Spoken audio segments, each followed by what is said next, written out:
Hello everyone, I am your commerce educator Dheeraj. Welcome to our online classes. Students, आज हम discuss करने जा रहे हैं कुछ टर्मिनोलॉजी के बारे में और दोहरा लेखा प्रणाली के बारे में। ड्यूअल एस्पेक्ट कॉन्सेप्ट बोलते हैं इसको, दोहरा लेखा प्रणाली। हमने पढ़ा था कि प्रणाली तीन प्रकार की होती है। एक इकहरा लेखा प्रणाली जिसको अपूर्ण लेखा प्रणाली बोलते हैं, दूसरी थी महाजनी बही खाता लेखा प्रणाली जो हमारे इंडिया में पुराने टाइम से चलती आ रही है, और हम तीसरी डिस्कस करते हैं दोहरा लेखा प्रणाली जो प्रेजेंट में वर्किंग है। ये प्रणाली प्रेजेंटली काम कर रही है और सभी जगह, सभी देशों में, सभी जगह पर इस प्रणाली का बहुत उपयोग है और ये प्रणाली सबसे सटीक प्रणाली कहलाती है। स्टूडेंट्स देखें क्या लिख रहा है, दोहरा लेखा प्रणाली, ड्यूअल एस्पेक्ट कॉन्सेप्ट इंग्लिश में बोलते हैं। यह एक विश्व स्तरीय तथा विश्वसनीय प्रणाली है। इस प्रणाली में लेन देन के दोनों पक्षों का लेखा किया जाता है। कितने पक्षों का लेखा किया जाता है? दोनों पक्षों का। जैसे आपने मैथ्स में पढ़ा होगा एलएचएस और आरएचएस दोनों इक्वल आ जाते हैं, तो इसका मतलब हमारा क्वेश्चन सही है। ठीक है, ऐसे ही अकाउंट्स में भी दोहरा लेखा प्रणाली का मतलब दो पक्ष होते हैं, एक पक्ष को डेबिट बोलते हैं, दूसरे पक्ष को क्रेडिट बोलते हैं। और अगर दोनों पक्षों में लेखा किया जाता है तो इसका मतलब यह है कि हमारा क्वेश्चन का आंसर सही है, जो हम अकाउंट्स बना रहे हैं वो बिल्कुल करेक्ट हैं। तो अगर मैं कहूं तो इसी से समझ लो, दोहरा लेखा मतलब दो लेखे, दो साइड लेखा। दो साइड लेखा मतलब एक साइड को डेबिट बोलते हैं, दूसरे साइड को क्रेडिट बोलते हैं। रिपीट कर रहा हूं, यह एक विश्व स्तरीय तथा विश्वसनीय प्रणाली है।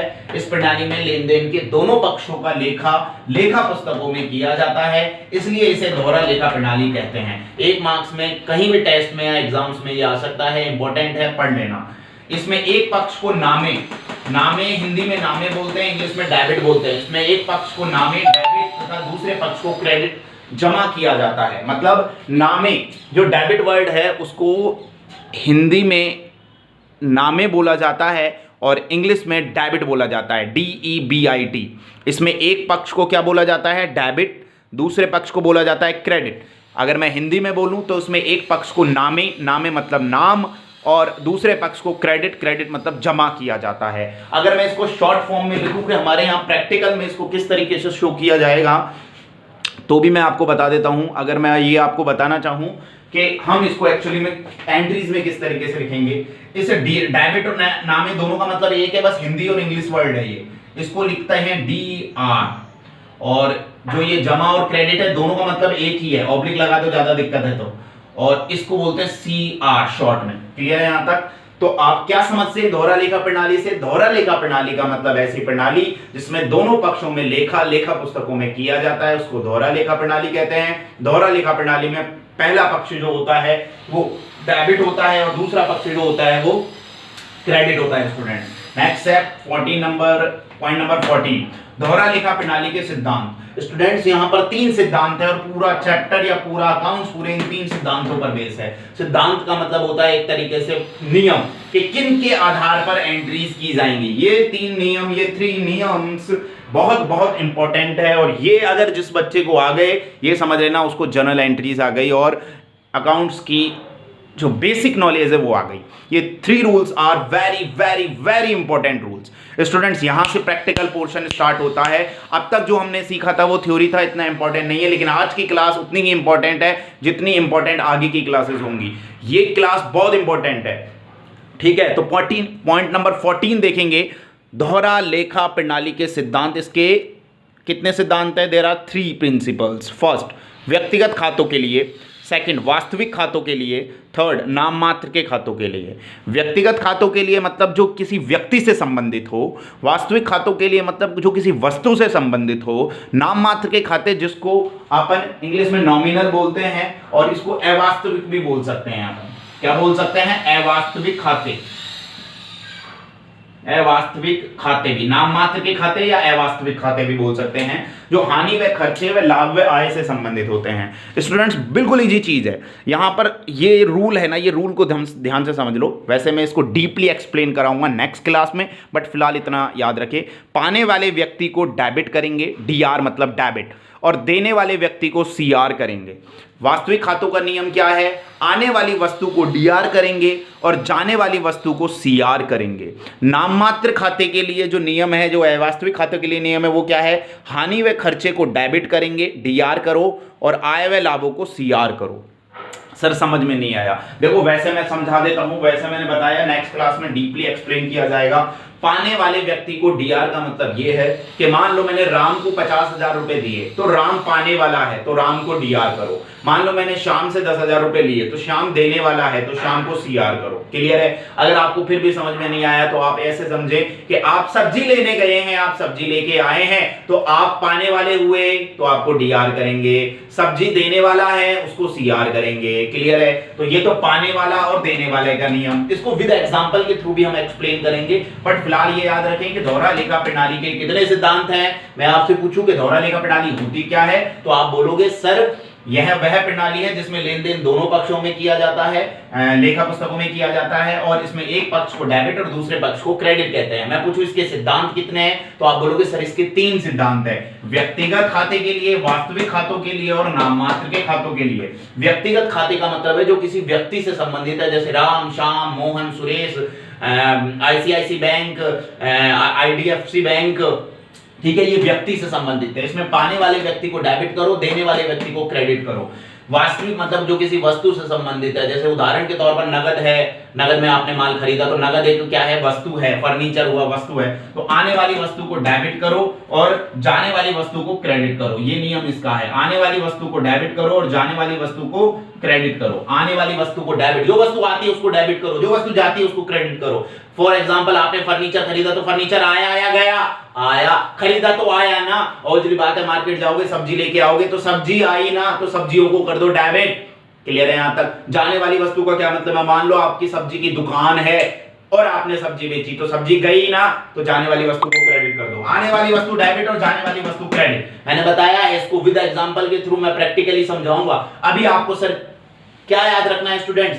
सर आप पूछोगे सर क्या याद रखना है, आप बताइए। मैं बता रहा हूं ना, दोहरा लेखा प्रणाली के कितने सिद्धांत हैं? 3। कौन कौन से? व्यक्तिगत खातों के लिए, वास्तविक खातों के लिए, नाम मात्र के खातों के लिए। इसके बाद इनके नियम याद रखने हैं। सर नियम याद रखने हैं, बिल्कुल याद रखना है, रट्टा मार लेना, ये आपको लर्न होने ही चाहिए।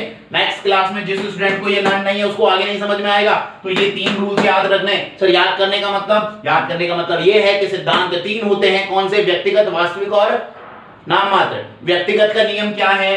पाने वाले व्यक्ति को डेबिट करो, देने वाले व्यक्ति को क्रेडिट करो, आने वाली वस्तु को डेबिट करो, जाने वाली वस्तु को क्रेडिट करो, हानि व खर्चों को डेबिट करो, आय व लाभों को क्रेडिट करो। सर एक्सप्लेन तो करो, एक्सप्लेन करेंगे नेक्स्ट क्लास में। अभी क्या करना है? लर्न करना है। लर्न कैसे करना है? अगर आपको लर्न होता है तो अच्छी बात है, नहीं इसको 5 बार लिख लेना। इस नियम को कितने टाइम्स लिख लेना?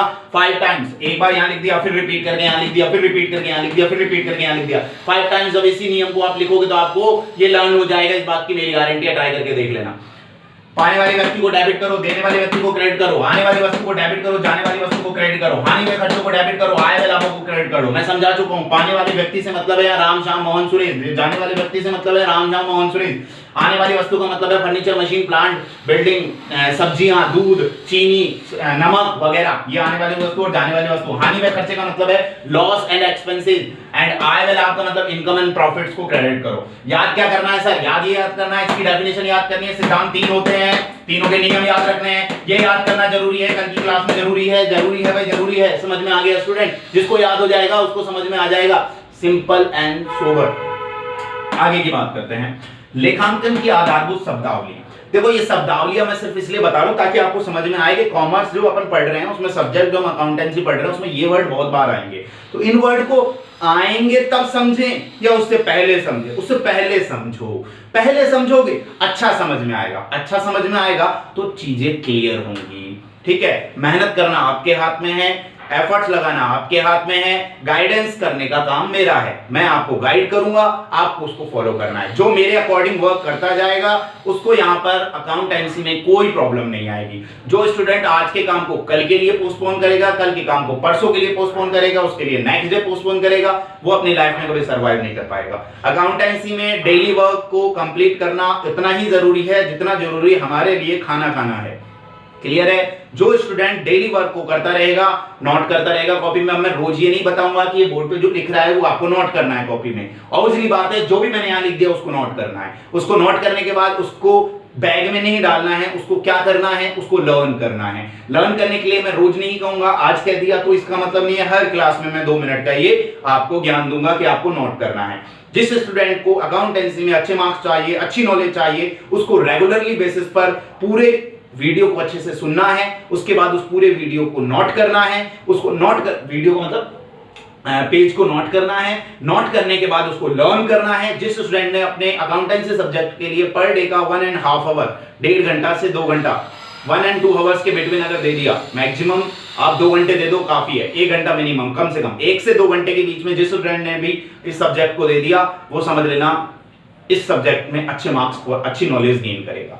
बट जो स्टूडेंट ये सोचेगा नहीं आज नहीं करते हैं, इसको कल एक साथ करेंगे, परसों एक साथ करेंगे, वो इस सब्जेक्ट को नहीं पढ़ सकता, क्योंकि रोज रोज रोज थोड़ी थोड़ी चीजें आपकी आती रहेंगी और वो एकदम इकट्ठी हो जाएंगी, फिर आपको कुछ समझ में नहीं आएगा, फिर आप बोलोगे सर हमारे तो ऊपर से जा रहा है। हाँ, मैं ये जरूर श्योर हूं कि स्टार्टिंग के 5 डेज में आपको ऐसा जरूर लगेगा कि थोड़ा कम समझ में आ रहा है, ठीक है। उसका रीजन ये है कि आपने ये वर्ड्स पहले कभी सुने नहीं है, कभी देखे नहीं है, और फर्स्ट टाइम कोई चीज अपन देखते हैं तो वो थोड़ी अजीब जरूर लगती है। But I am damn sure जब मेरी 5 क्लासेस कंप्लीट हो जाएंगी और 6 क्लास में जब एंटर करेंगे तो आप अच्छा फील करोगे और आपको अच्छी तरीके से वो सारी चीजें एक्सप्लेन हो पाएंगी। अभी थ्योरेटिकल चल रहा है, आज से थोड़ा बहुत प्रैक्टिकल स्टार्ट हुआ है और कल से और होगा। जो कल वाली क्लास है वो इंपॉर्टेंट क्लास होगी और ये वाली क्लास इंपॉर्टेंट क्लास है। यहां से जो क्लासेस होंगी वो इंपॉर्टेंट भी होंगी और आपके लिए बेनिफिशियल भी होंगी, बट उनके लिए आपको स्टडी भी करनी पड़ेगी। अब तक आपने सिर्फ वीडियो को सुना होगा और आपने उसको बस रख दिया होगा, कोई दिक्कत नहीं है, बट यहां से आगे सुनने के बाद उसको नोट करना है, नोट करने के बाद उसको लर्न करना है। Okay, next start. Counting terminology, शब्दावली जो हमारे यहाँ यूज आएंगी। पहली है क्रय। क्रय को बोलते हैं परचेज। परचेज का मतलब सब जानते हैं, मैं मार्केट गया, मैंने जींस परचेज की, मैंने सब्जियां परचेज की, मैंने फ्रूट्स परचेज किए, मैंने मशीन परचेज की, मैंने फर्नीचर परचेज किया, मैंने प्लांट परचेज किया, मैंने स्टॉक परचेज किया। कुछ भी मैं माल खरीदता हूं उसको परचेज बोलते हैं। क्या बोलते हैं? परचेज। किसी भी माल को मैं जब क्या करता हूं, खरीदता हूं, उसको परचेज बोलते हैं। परचेज मतलब खरीदना, खरीदना मतलब क्रय, क्रय मतलब बॉट, BOUGST। क्लियर है? नेक्स्ट है सेल। जब मैं कोई माल खरीदता हूं और उसको बेचने के उद्देश्य से खरीदता हूं उसको परचेज, सेल बोलते हैं। सेल मतलब बेचना। बेचना मतलब जैसे सब्जी वाला सब्जी बेचता है, फर्नीचर वाला फर्नीचर बेचता है, एसी वाला एसी बेचता है, और मैं क्या बेचता हूं, मेरी सर्विसेज बेचता हूं। सर्विसेज क्या, मैं टीचिंग कराता हूं तो सर्विसेज बोलता हूं। डॉक्टर क्या बेचता है, कंसल्टेंट करता है, वो तो फीस लेता है, वो अपनी सर्विसेज सोल्ड कर रहा है। यहां पर बेचने का मतलब सर्विसेज से भी है, ठीक है। और क्या हो सकता है सर? और सिंपल सी बात है, फ्रूट वाला फ्रूट बेचता है, प्लांट वाला प्लांट एंड मशीनरियां बेचता है। और क्या होता है सर? बेचने वाला जो भी। सेल मतलब बेचना। बेचना मतलब दुकानदार jeans pant shirt T shirt बहुत सारी चीजें सोल्ड करता है, चेयर, ठीक है, इलेक्ट्रॉनिक डिपार्टमेंट में बल्ब हो गया, फैन हो गया, ये सब सोल्ड ही तो करते हैं, तो इनका काम होता है बेचने का, सेल करने का। क्लियर? Third, purchase return. कई बार हमें होता है कि हम 5 किलो केजी लेके आए चीनी और 2 किलो केजी लेके आए चाय, टी। अब हम उनमें से क्या कर रहे हैं, चाय खराब आ गई तो दुकानदार को वापस करके आते हैं, तो खरीदा गया माल जब वापस किया जाता है उसको बोलते हैं परचेज रिटर्न। क्रय वापसी। खरीदा गया माल वापस किया जाता है तो उसको बोलते हैं परचेज रिटर्न। बेचा गया माल वापस आता है तो उसको बोलते हैं सेल्स रिटर्न। क्रय वापसी का मतलब परचेज रिटर्न, विक्रय वापसी का मतलब सेल्स रिटर्न। इसको ऐसे भी समझ सकते हैं, मान लो आप कोई कूलर लेके आए, ठीक है, एसी लेके आए। अब आप कूलर और एसी लेके आए और वो एसी और कूलर में थोड़ी मिस्टेक आ गई है तो आप उसको वापस करके आओगे। तो आप पहली बात तो लेके आए तो वो क्या है, परचेज, और उसको वापस करके आए तो वो बन गई परचेज रिटर्न। हो जाता है ना, डिफेक्टिव गुड्स ले आते हैं तो उसको रिटर्न कर देते हैं। ऐसे मान लो आपकी दुकान है, किसकी, मेरी दुकान है, किसकी दुकान मानो, बुक सेलर की दुकान है। मान लो मैंने 10 कॉपी बुक सोल्ड करी किसी पर्सन को, उसने उसमें से 3 कॉपीज रिटर्न कर दी, तो मेरे पास जो मैंने सोल्ड किया था वो माल वापस आ गया, तो वो कहलाती है सेल्स रिटर्न। बेचा गया माल वापस आना, सेल्स रिटर्न। क्लियर है? पूंजी मतलब कैपिटल। कोई भी बिजनेस बिना पैसे के नहीं स्टार्ट होता है। कैपिटल का मतलब होता है, आज मान लो मैं क्या करना चाहता हूं, मैं मेरा इंस्टीट्यूट ओपन करना चाहता हूं, इंस्टीट्यूट जिसमें मैं अकाउंटेंसी पढ़ा सकूं, कंप्यूटर पढ़ा सकूं और बहुत सारे सब्जेक्ट्स के बारे में भी वहां पर मैं चर्चा कर सकूं। बट मेरे पास क्या नहीं है, पैसा नहीं है, पैसा नहीं है, पैसा नहीं है, पैसा नहीं है। तो मान लो मैंने बिजनेस में क्या लगाया, फर्नीचर लगा दिया, मैंने बिजनेस में क्या लगाया, मशीन लगा दी, मैंने बिजनेस में क्या लगाया, 1 लाख रुपए लगा दिए, तो ये सब मेरी क्या है, कैपिटल। कैपिटल सिर्फ कैश नहीं होती। कैपिटल का मतलब है कि मेरे घर में 4 टेबल पड़ी थी और मैंने लाके वो इंस्टीट्यूट में रख दी, तो वो टेबल मेरे लिए कैपिटल है। मान लो मेरे घर में फैन रखा था तो वो फैन मैंने बिजनेस में लाके रख दिया, तो वो मेरे लिए क्या है, कैपिटल है। मान लो 1 लाख रुपए मेरी तिजोरी में रखे तो वो मैंने बिजनेस में लगा दिया, तो वो 1 लाख रुपए कैश जो है वो क्या है, मेरी कैपिटल। पूंजी मतलब जब कोई व्यापारी व्यापार स्टार्ट करता है, लिसन केयरफुल स्टूडेंट, जब कोई व्यापारी व्यापार स्टार्ट करता है तो वो जो पैसा लाता है, वो जो कैपिटल एसेट्स लाता है, वो कहलाती है पूंजी। क्लियर है? जब कोई व्यापारी व्यापार स्टार्ट करता है और व्यापार में जो लगाता है उसको बोलते हैं पूंजी, कैपिटल। पूंजी, कैपिटल, पूंजी, कैपिटल। कैपिटल मतलब जब कोई व्यापारी व्यापार स्टार्ट करता है, जो लगाता है व्यापार में, उसको कहते हैं पूंजी। पूंजी मतलब capital. This is very important. आहरण, आहरण, DRAWINGS, ड्राइंग्स, ड्राइंग्स, ड्राइंग्स क्या होती है सर? ड्राइंग्स, ड्राइंग्स क्या होती है? लिसन केयरफुल स्टूडेंट, अजम्पशन करो। अकाउंटेंसी में बिना विदाउट अजम्पशन कुछ नहीं होगा। तुम तो ये अजम्पशन करते रहोगे, फायदा रहेगा। अजम्पशन करो, मेरी आइसक्रीम की फैक्ट्री है। काय की फैक्ट्री? मेरी आइसक्रीम की। काय की? आइसक्रीम की। काय? आइसक्रीम की। अब आइसक्रीम की फैक्ट्री और बिजनेस में मैंने मान लो 1000 आइसक्रीम बेच दी, तो कोई बात नहीं, अच्छी बात है। लेकिन मैंने घर पर 4 आइसक्रीम के डब्बे ले आया। मैं मेरे घर पर 4 आइसक्रीम के डब्बे ले आया। मैं मेरे घर पर 4 आइसक्रीम के डब्बे ले आया। जब कोई भी व्यापार से, लिसन केयरफुल, जब कोई व्यापार से कोई व्यापारी, लिसन केयरफुल, जब किसी बिजनेस से कोई बिजनेसमैन निजी प्रयोग करता है तो उसको आहरण या ड्राइंग्स कहते हैं। जब कोई भी व्यापारी, ठीक है, जब कोई भी बिजनेसमैन अपने बिजनेस की चीजों का निजी प्रयोग करता है, निजी मतलब पर्सनल यूज करता है, तो उसको ड्राइंग्स बोलते हैं। क्लियर है यहां तक? सब्जी वाला अगर सब्जी लोगों को बेचता है तो पैसा लेता है, लेकिन अपने घर पर 1 किलो आलू लेके जाता है तो उसके पैसे नहीं देता, तो वो उसका निजी प्रयोग है। आप व्यापार के लिए प्रयोग नहीं कर रहे उसको। 1 किलो आलू आप अपने घर पर अपनी बीवी बच्चों के लिए लेके आए हो, तो वो जो 1 किलो आलू आप निजी प्रयोग है, वो निजी प्रयोग है, वो ड्राइंग्स कहलाती है, आहरण कहलाती है। याद आ गया होगा, आई थिंक सो, समझ में आ गया होगा। नहीं आया तो क्लियर करो, क्लियर करो। साइकिल की दुकान है, एक साइकिल अपने बच्चों के लिए कोई व्यापारी ले आया, तो ये उसका निजी प्रयोग है, व्यापारिक प्रयोग नहीं है। और निजी प्रयोग ड्राइंग्स कहलाती है। निजी मतलब खुद का प्रयोग।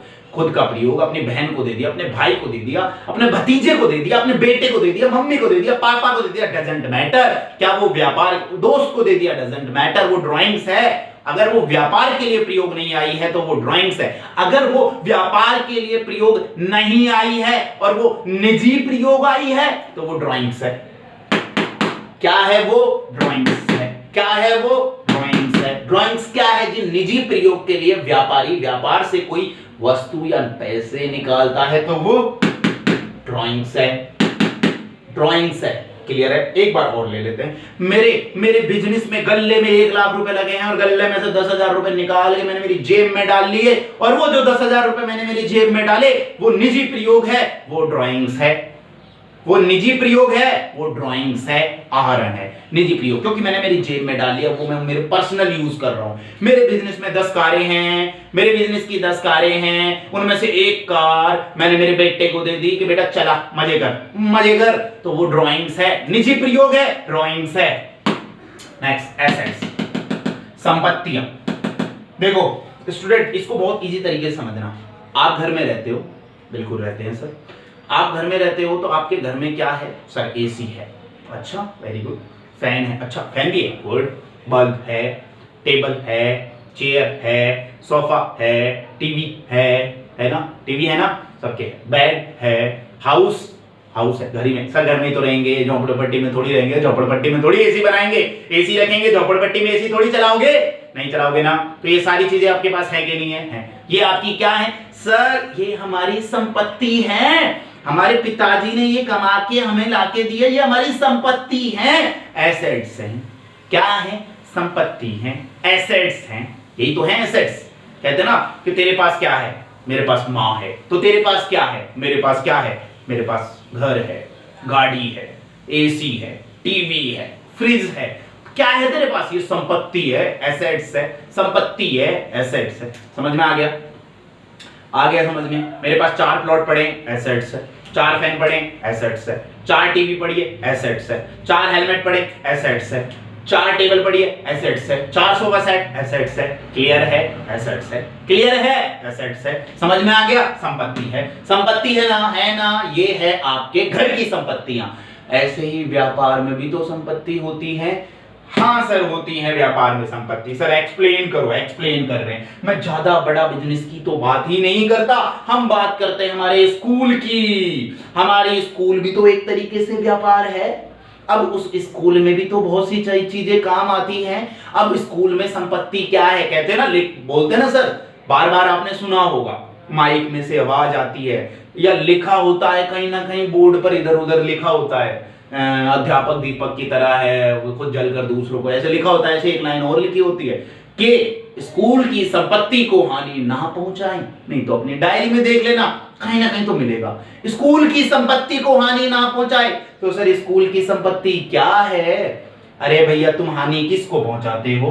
तुम हानि टेबल तोड़ते हो, चेयर तोड़ते हो, आप फर्नीचर को तोड़ते हो, बोर्ड तोड़ते हो, मारकर चुरा के ले जाते हो घर पर, चुरा के नहीं ले जाते तो रख लेते हो गलती से, चौक है उसका मिसयूज करते हो, वाटर का मिसयूज करते हो, चला के छोड़ देते हो, होता है ना मिसयूज। तो यहां पर स्कूल की संपत्ति क्या है? Sir chalk, duster, marker, table, chair, board और वाटर भी स्कूल की संपत्ति है।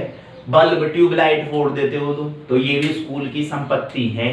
बल्ब स्कूल की संपत्ति, इनको हानि ना पहुंचाए। कैमरा लग गया, वो भी स्कूल की संपत्ति है।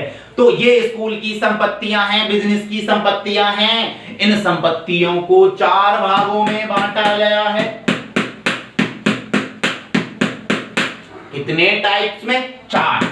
कितने? 4। 1 2 3 4। स्थायी संपत्तियां, चालू संपत्तियां, दृश्य संपत्तियां, काल्पनिक संपत्तियां। फर्स्ट इज स्थायी संपत्तियां, फिक्स्ड एसेट्स। चालू संपत्तियां, करंट एसेट्स। अदृश्य संपत्तियां, इंटेंजिबल एसेट्स। काल्पनिक संपत्तियां, फिक्टिशियस एसेट्स। संपत्ति होती है, ये हैं तो सारी संपत्ति, लेकिन इनको 4 भागों में बांट दिया। 4 भागों में पहली फिक्स एसेट्स। फिक्स एसेट्स ऐसी एसेट्स होती हैं जो लॉन्ग टाइम के लिए होती है, लंबी अवधि के लिए होती है, ज्यादा टाइम के लिए होती है, दीर्घकालीन के लिए होती है। सर क्या होती है? टेबल है, चेयर है, बोर्ड है, कैमरा है। ये कौन सी है? ये कौन सी है? ये कौन सी है? ये है फिक्स्ड एसेट्स। और अगर व्यापार में ऐसी पूछूं तो plant and machine, land and building, car, AC, furniture. समझ में आ गया? ये होती है फिक्स्ड एसेट्स।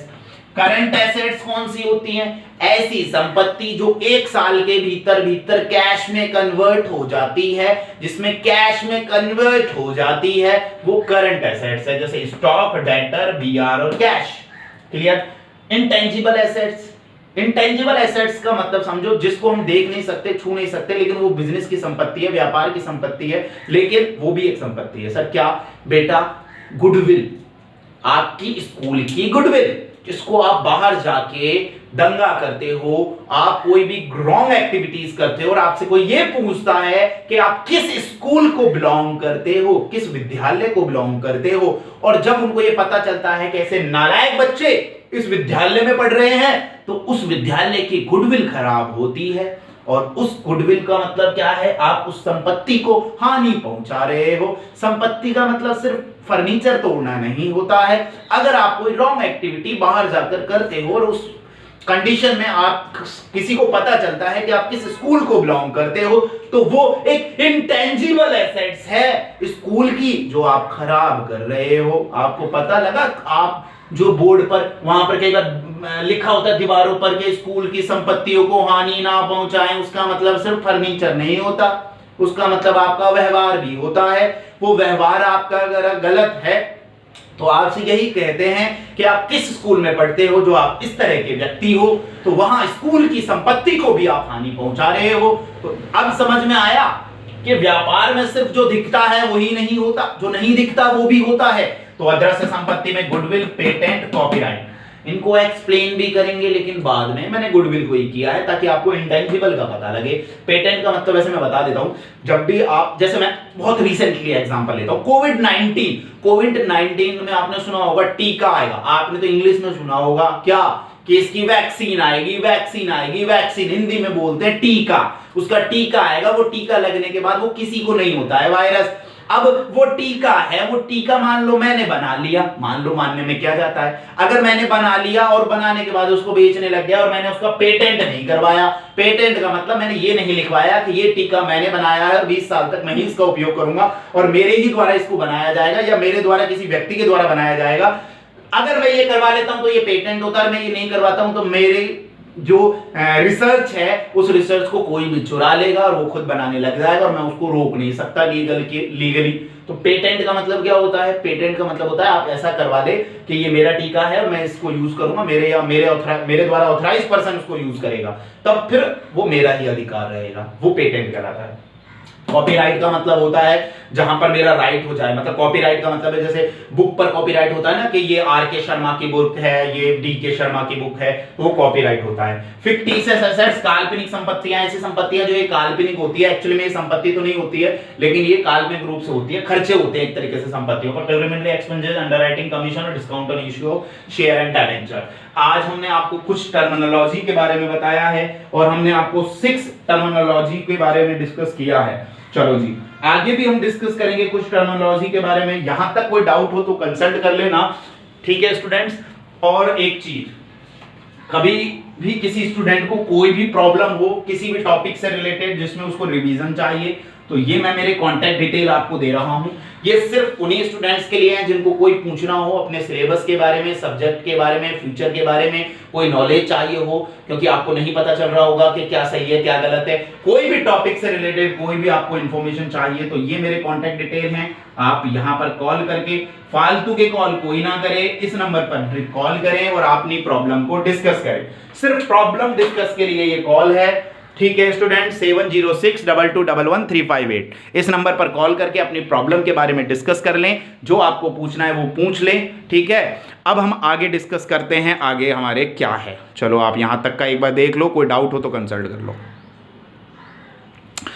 कोविड-19 का बहुत प्रकोप चल रहा है स्टूडेंट्स, मेहनत करते रहें। आपकी वैसे ही 2 से 3 महीने खराब हो चुके हैं, लेकिन आगे आपके पास समय है, समय का उपयोग करें, सदुपयोग करें और फ्यूचर में बहुत कुछ करने को है आपके पास। एक नई चीज आपके जीवन में आई है कॉमर्स, उस नई चीज का उपयोग करें, ज्यादा से ज्यादा अच्छे अच्छे काम करें। अच्छे अच्छे काम से मतलब अच्छी अच्छी स्टडी करें, इस वायरस से बचने का प्रयास करें, मेहनत करें। मेहनत का फल हमेशा मीठा होता है, मेहनत करते रहोगे आगे बढ़ते रहोगे, जिंदगी में कुछ करते रहना। लाइफ बहुत बड़ी है और प्रॉब्लम बहुत सारी हैं। प्रॉब्लम का सॉल्यूशन सिर्फ एफर्ट्स लगाना, मेहनत लगाना, कठिन परिश्रम करते हुए अपनी मेहनत का फल प्राप्त करना है। आप सभी ने अपनी 10th क्लास में बहुत अच्छी मेहनत की, जिससे आपने बहुत अच्छे मार्क्स पाए हैं, और उन मार्क्स को बेटर अगर आप नहीं बनाओगे तो आपने फिर कुछ नहीं किया। तो जो भी आपके स्कोर है उस स्कोर को और इंप्रूवमेंट करना, जो कसक, जो चीज आपकी वहां रह गई थी, जो भी आपकी वहां रह गई थी, उसको यहां आप इंप्रूव कर सकते हो, अच्छा कर सकते हो। और ये आपके हाथ में है कि आप उसको क्या करना है, अच्छा करना है, बुरा करना है, ये सब इंसान के हाथ में है। इंसान जो चाहे वो कर सकता है, अच्छा बुरा ये सब उसके ऊपर डिपेंड करता है। ये आपके सामने आगे की कुछ टर्मिनोलॉजी है। फर्स्ट है प्राप्तियां, इसमें 8 नंबर पर प्राप्तियों में रिसीवेबल्स है। 3 तरह की प्राप्तियां होती हैं, डेटर से भी प्राप्त होता है, बीआर से भी प्राप्त होता है, लोन एंड एडवांस से भी प्राप्त होता है। मान लो किसी को आपने उधार माल बेचा, वैसे मैं डेटर क्रेडिटर को एक्सप्लेन करूंगा, अभी आप इतना ही याद रखें। रिसीवेबल मतलब प्राप्तियां, इसमें इसका मतलब होता है देनदार, इसका मतलब होता है प्राप्यबल, इसका मतलब होता है loan and advance. Debtor, BR और लोन एंड एडवांसेस। दायित्व, दायित्व मतलब लायबिलिटी। लायबिलिटीज यहां पर 4 हैं, external, internal, long term and short term. External, internal, long term and short term. External मतलब बाह्य, बाहरी दायित्व, इंटरनल मतलब आंतरिक दायित्व, और लॉन्ग टर्म लायबिलिटीज मतलब लंबे टाइम की लायबिलिटीज, और शॉर्ट टर्म लायबिलिटीज मतलब शॉर्ट टाइम के लिए लायबिलिटीज। अगर मैं ये कहूं कि एक्सटर्नल लायबिलिटीज जो होती है, बाह्य दायित्व होते हैं, उसमें क्रेडिटर्स, बीपी और अनपेड एक्सपेंसेस आते हैं। आंतरिक दायित्व में कैपिटल आती है और रिजर्व एंड सरप्लस आते हैं। कैपिटल आती है और रिजर्व एंड सरप्लस आते हैं। रिजर्व एंड सरप्लस मतलब जो ऑर्गेनाइजेशन का प्रॉफिट होता है, कैपिटल मतलब उनकी आंतरिक अंदर की पूंजी। दीर्घकालीन लोन में बैंक लोन आ जाएगा, और शॉर्ट टर्म में आ जाएगा आपका क्या है, शॉर्ट टर्म लोन। एक तो आ जाएगा शॉर्ट टर्म लोन, ठीक है, और भी जो शॉर्ट टाइम के लिए होते हैं वो। प्रत्यक्ष और अप्रत्यक्ष खर्चे, डायरेक्ट और इनडायरेक्ट एक्सपेंसेस। देखो डायरेक्ट एक्सपेंसेस तो वो एक्सपेंसेस होते हैं जो गुड्स को परचेज करने से लेकर उसको फैक्ट्री तक लेके जाते हैं ना, तब किए जाते हैं। मान लो मेरी कोई मैन्युफैक्चरिंग की फैक्ट्री है जहां पर मैं बोर्ड बनाने का काम करता हूं, तो बोर्ड का जो कच्चा माल लिया उसको फैक्ट्री में ले जाया और बनने तक ये बोर्ड बनने तक का जो खर्चा होता है वो डायरेक्ट होता है, उसके बाद जो भी होता है वो इनडायरेक्ट होता है, अप्रत्यक्ष होता है। नेक्स्ट है आयगत प्राप्तियां, रेवेन्यू रिसीव्ड। आयगत प्राप्तियां और पूंजीगत प्राप्तियां, दो प्राप्तियां होती हैं, आयगत और पूंजीगत। आयगत मतलब ऐसी प्राप्तियां जिनको करने से, मतलब ऐसी प्राप्तियां जो डेली होती रहे, वो आयगत है। ऐसी प्राप्तियां जो डेली होती रहे वो आयगत है। ऐसी प्राप्तियां जिनमें हमने पूंजी लगाई है, हमारा कैपिटल लगाया है और कुछ टाइम बाद वो प्राप्त होगा, वो कहलाता है पूंजीगत प्राप्तियां। फॉर एग्जांपल मान लो आपने फोटोकॉपी की मशीन लगाई है और फोटोकॉपी पर पूंजी लगाई है, तो वहां से जो प्राप्तियां होती हैं वो पूंजीगत प्राप्तियां हो सकती हैं, या फोटोकॉपी मशीन को बेचने से जो प्राप्तियां होती हैं वो पूंजीगत प्राप्तियां हैं, और फोटोकॉपी मशीन से रोजाना जो प्राप्त पैसा मिलेगा वो आयगत प्राप्ति है। मान लो मैंने कोई बिल्डिंग है वो रेंट पे ली, अगर मैं उसका डेली रेंट लेता हूं तो वो आयगत प्राप्तियां हैं और रेवेन्यू रिसिप्ट है, और अगर मैं उस बिल्डिंग को बेच देता हूं और उससे पैसा आया है तो वो पूंजीगत प्राप्तियां हैं। नेक्स्ट है डेफर्ड रेवेन्यू एक्सपेंडिचर। इसमें एडवर्टाइजमेंट एक्सपेंडिचर्स आते हैं कि जो एडवर्टाइजमेंट के लिए, जैसे मान लो कोई भी मैंने ऐड बनाया, जैसे आपने देखा होगा बाईजूस एक एजुकेशन ऐप है जिसका जो एडवर्टाइजमेंट करता है वो शाहरुख खान करता है, तो शाहरुख खान पर बाईजूस कंपनी ने बहुत सारा पैसा उनको दिया है, मान लो 10 करोड़ रुपए दे दिए।